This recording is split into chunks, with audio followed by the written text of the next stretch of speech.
But if you didn't understand the company, if you're just buying on the fact the stock had gone from 26 to 16 and then it went to 10, what would you do when it went to 9? What would you do when it went to 8? What would you do when it went to 7? This is the problem that people have, is they sell stocks because they didn't know why they bought it, then it went down, and they don't know what to do now.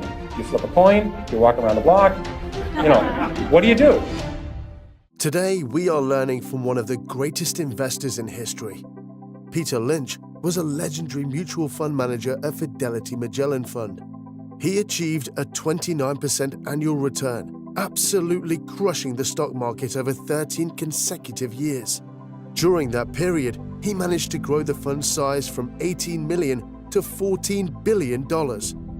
Afterwards, he retired early at 46 years old.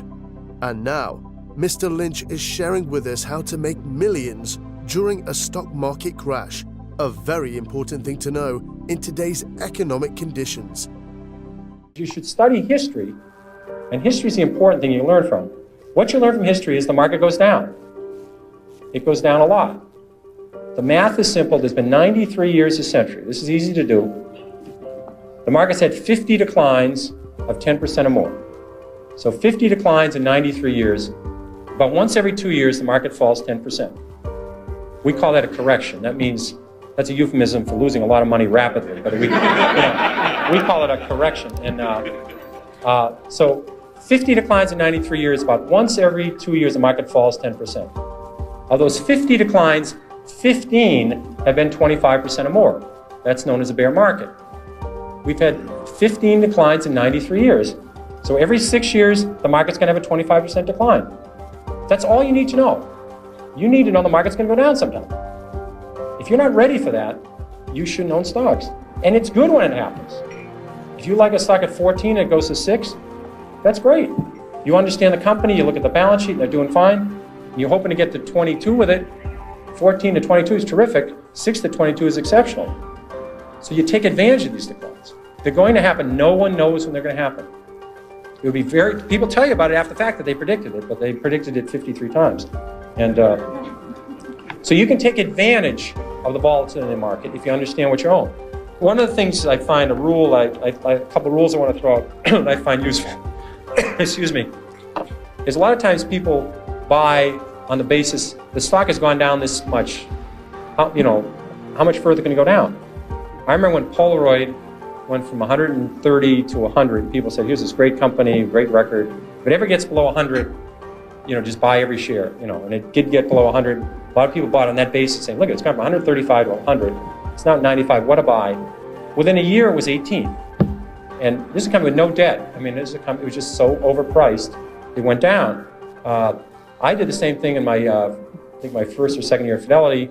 Kaiser Industries had gone from $26 a share to 16. I said, how much lower can it go? It's 16.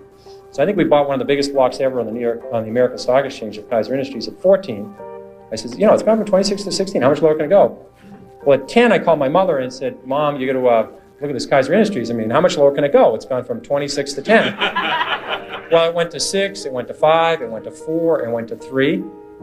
And now, unfortunately, this happened rapidly, or I would probably be still caddying or working at the Stop and Shop, but it happened fast. So I was able to, it was compressed. And at 3, I figured out, there's something very wrong here because Kaiser Industries owns 40% of Kaiser Steel, they own 40% of Kaiser Aluminum, they own 32% of Kaiser Cement, they own Kaiser Broadcasting, they own Kaiser Sand and Gravel, Kaiser Engineers, they own Jeep, they own business after business, and they had no debt. Now, I learned this very early. This might be a breakthrough for some people. It's very hard to go bankrupt if you don't have any debt. It's tricky. Some people can approach that. It's a real achievement. But they had no debt, and the whole company at 3 was selling at about $75 million. At that point, it was equal to buying one Boeing 747. I said, there's something wrong with this company selling for $75 million. I was a little premature at 16, but I said, everything's fine, and eventually this will work out. And what they did is they gave away all their shares to their shareholders. They passed out shares in Kaiser Cement, they passed out shares in Kaiser Aluminum, they passed out their public shares in Kaiser Steel, they sold all the other businesses, and you get about $50 a share. But if you didn't understand the company, if you're just buying on the fact the stock had gone from 26 to 16, and then it went to 10, what would you do when it went to 9? What would you do when it went to 8? What would you do when it went to 7? This is the problem that people have, is they sell stocks because they didn't know why they bought it, then it went down, and they don't know what to do now. Do you flip a coin? Do you walk around the block? You know, what do you do? Are you concerned about the volatility in the financial markets today? Do you think something needs to be done to reduce it? I love volatility. I think I remember when in 1972 the market went from down dramatically, and Taco Bell went from 14 to 1. They had no debt. They never had a restaurant close, and I started buying at 7, but I kept onto it, and it went to 1. And it was the largest position in Magellan in 1978 when it was bought out by $42 by Pepsi-Cola. And I think it would have gone to 400 if they didn't buy it out. I think volatility is terrific. I think I think these callers are very important. I don't think the market going up 80 points one day and down 80 the next is a good thing for the public. I think that's not a very good thing. But I think all of these callers and all these other things, to keep the volatility down each day is important. But the market's going to go up and down. Human nature hasn't changed a lot in 25,000 years. And some event will come out of left field, and the market will go down or the market will go up. So volatility will occur, and markets will continue to have these ups and downs.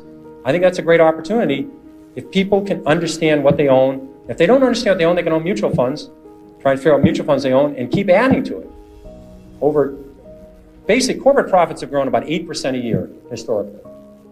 So corporate profits double about every 9 years. The stock market ought to double about every 9 years. So I think the next market's about 3,800 today, 3,700. I'm pretty convinced the next 3,800 points will be up. It won't be down. The next 500 points, the next 600 points, I don't know which way they're going. So the market ought to double in the next 8 or 9 years. It ought to double again in the 8 or 9 years after that. Because profits will go up 8% a year, and stocks will follow. That's all there is to it. October has always been a special month. I remember in 1987, I was very, I was very convinced the market was not in trouble, and I didn't worry about things. And